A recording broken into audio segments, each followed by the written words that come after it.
আসসালামু আলাইকুম। কিছু কিছু নোকিয়া প্রেমিক মানুষ এখন পর্যন্ত রয়েছে যারা কিনা নোকিয়ার ফোন ওভারপ্রাইসড হওয়া সত্ত্বেও কিনে। ইভেন নোকিয়া তেমন বেশি একটা ঢাকঢোল না পিটালেও তাদের ফোনের খবর রাখে, কিন্তু তাদের আবেগের উপর নোকিয়া অ্যাকচুয়ালি কি করে? আবেগের উপরে হিসু করে দিয়ে চলে গেছে।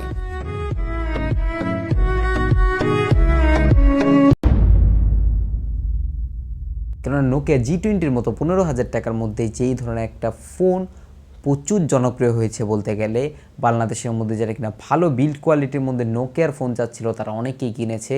শক্তপোক্ত ফোন বিশেষ করে যারা যাচ্ছিল, নোকিয়ার ফোনগুলো বিল্ড কোয়ালিটির দিক দিয়ে তাদের লেগেসি কিংবা পুরনো যে আভিজাত্যটা ধরে রেখেছে এবং স্পেসিফিকেশন ওয়াইজ কিংবা প্রাইস টু পারফরমেন্স রেশিও অনুযায়ী ওটাকে ভালো একটা ফোন বলা যেত। এবং আমি নিজেও রেকমেন্ড করেছিলাম যারা কিনা নোকিয়ার ফোনই চায় তারা ওই ফোনটাকে কিনতে পারে, মানে গেম যারা কিনা একদমই খেলে না। কিন্তু ওটার সাকসেসার হিসাবে যে ফোনটা এসেছে নোকিয়া G21, ওটিলিয়াকে এনে লঞ্চ করেছে বাংলাদেশের মধ্যে অফিসিয়ালি, যা কিনা টিকটকের মধ্যে অলরেডি সবাই জানে যে ওটিলিয়া কনসার্টে এসেছে, কিন্তু অ্যাকচুয়ালি কিসের কনসার্ট এটাই অনেকে হয়তো বা জানে না। এবং নোকিয়ার ফোনটা কয় টাকা দামে লঞ্চ হয়েছে এটাও জানে না। 19,000 টাকার মধ্যে অফিসিয়ালি নোকিয়া G21 লঞ্চ হয়েছে, যেখানে কিনা G20-র অফিসিয়াল প্রাইস ছিল 15,000, যা কিনা এখন পাওয়া যায় বসুন্ধরার মধ্যে ম্যাক্সিমাম শপের মধ্যে 13-14,000-এর মধ্যে। সেখানে ওই ফোনটা যে পরিমাণ জিনিস অফার করছে তার থেকে এই ফোনটা আরও ডাউনগ্রেড।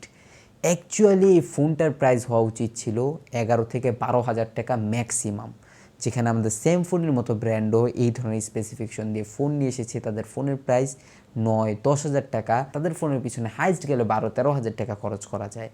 কিন্তু তারা এই ধরনের ডিসকাস্টিং প্রাইসিং রাখছে, যেখানে কিনা নোকিয়া G20টা এখন পর্যন্ত সবচাইতে বেশি রেকমেন্ডেড মনে হচ্ছে G21-এর তুলনায়। কেননা প্রসেসর সেকশনের মধ্যে হালকা একটা আপগ্রেড বলা গেলেও তেমন ভালো একটা আপগ্রেড বলা যায় না। ইউনিসকের প্রসেসরগুলো বরাবরই আমরা দেখছি যে লম্বা সময় ইউজিংয়ের ক্ষেত্রে তেমন ভালো একটা সার্ভিস দেয় না। T606 প্রসেসরটা ভালো বলা যায়। এটাকে ভালো কখন বলা যায়? যখন কিনা ফোনের দামটা 10,000-এর নিচে থাকে কিংবা 10,000 টাকার আশেপাশে। ইউনিসকের টাইগার সিরিজের T606 প্রসেসরটা যখন কিনা 19,000 টাকার ফোনের মধ্যে আসে, এইটা কি কোনো কথা? नहीं ये मजाक हो रहा है, एक सेकंड यार मजाक हो। তখন গিয়ে এটা মাথা নষ্ট এমনি করে দেয়। কেননা এই প্রসেসর দেওয়া ফোনগুলো থেকে ভালো ক্যামেরা আউটপুট পাবেন না। সবচেয়ে বড় রিজন হচ্ছে কেননা এটার আইএসপি কিংবা এই প্রসেসরগুলোর ইমেজ প্রসেসিংয়ের যে ক্যাপাবিলিটি সেটা তেমন বেশি একটা ভালোই না। এটার প্রভাব গিয়ে এই ফোনের মধ্যে পড়ে। এবং 50 মেগাপিক্সেলের যে প্রাইমারি ক্যামেরাটা রয়েছে, এটা 48 মেগাপিক্সেলের যে সনির যে প্রাইমারি ক্যামেরাটা ছিল নোকিয়ার G20-র মধ্যে, সেটার থেকে অনেকাংশেই ডাউনগ্রেড। সেই জন্য এই ফোনটাকে রেকমেন্ড তেমনিও করা যাচ্ছে না। 50 মেগাপিক্সেলের একটা মেইন ক্যামেরার পাশাপাশি কোনো আলট্রাওয়াইড ক্যামেরা একদমই থাকছে না। 8 মেগাপিক্সেলের একটা জাস্ট সেলফি ক্যামেরা রয়েছে, 5000 মিলিঅ্যাম্পিয়ারের ব্যাটারির পাশাপাশি 18 ওয়াটের একটা ফাস্ট চার্জার।